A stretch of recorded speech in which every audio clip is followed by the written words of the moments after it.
Sigurado mapaparami ang kain ko dito. Pork barbecue na masarap ulamin, lalo na pag may kapares na atsyarang papaya. Gusto mo rin ba? Tara, luto tayo. Bali sa isang mixing bowl, naglagay lang ako dito ng dato puti na barbecue refik.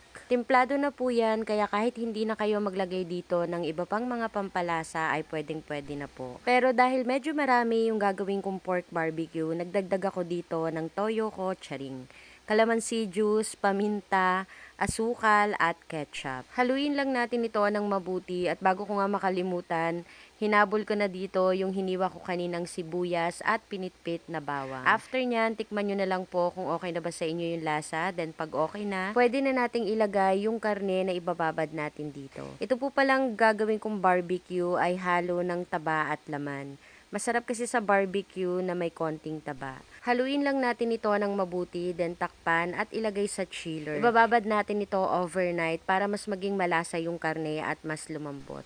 Kayo na rin po pala yung bahala kung gaano karaming barbecue yung ilalagay ninyo per stick. Pero ako mga 4 hanggang 5 piraso lang ng karne yung nilalagay ko dito sa barbecue stick para mas marami akong magawa. At habang iniihaw nga po namin ito ay pinapahiran ko pa yan ng pinaghalong ketchup and cooking oil. Mas mapapasarap kasi at hindi magiging dry yung ating malulutong barbecue.